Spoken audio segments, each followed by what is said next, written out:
సర్వులలో సమంగా ఉన్నవాడు పరమాత్మ. అందరిలో ఆయన మాత్రం సమంగానే ఉన్నాడు. ఈ దేహాదుల్లో ఎన్ని మార్పులున్నా, బుద్ధుల్లో ఎన్ని మార్పులున్నా, ఒకడు మేధావి, ఒకడు మూర్ఖుడు, ఇది బుద్ధికి సంబంధించిన గుణం. ఒకరు నలుపు, ఒకరు తెలుపు, ఒకరు స్త్రీ, ఒకరు పురుషుడు, ఇది దేహానికి సంబంధించిన గుణం. ఒకరు కొంతకాలం ఉన్నారు, ఇంకొంతకాలం ఉన్నారు, ఇది ప్రాణానికి సంబంధించిన గుణం. కానీ ఆత్మకి గుణములేవీ లేవు. ఈ ఆత్మ అందరి యందు సమంగా ఉంది.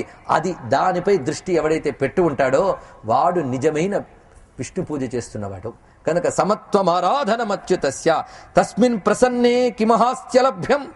మీరు అనుకోవచ్చు, మరి ధర్మము, అర్థము, కామము ఇవన్నీ ఉన్నాయి కదా, ఇవన్నీ సంపాదించాలి కదా, వీటన్నిటి మాట ఏమిటి అంటే, అవి కావాలన్నా హరినే స్మరించండి అయ్యా అన్నాడు. ఇక్కడ సర్వత్రా ఉన్నటువంటి ఆయన్నే పట్టుకో. ఎందుకంటే సృష్టిలో నీకు ధర్మం కానీ, అర్థం కానీ, కామం కానీ ఎక్కడి నుంచి రావాలి?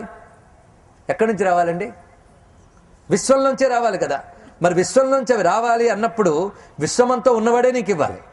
కనుక నీ జీవయాత్రకి ఎప్పుడు ఏ అర్థం, ఏ కామం అవసరమో అది కూడా ఆయనే ఇస్తాడు. కనుక ధర్మార్థ కామాల కోసమైనా సరే ఆయన్ని ఆరాధించాలి. కేవలం ముక్తి కోసం మాత్రమే కాదు, ముక్తి కోసమే ఆరాధించాలనే బుద్ధి కొందరికి, సంస్కార సంపన్నులైన వాళ్ళ శుద్ధ జీవులకు కలుగుతుంది.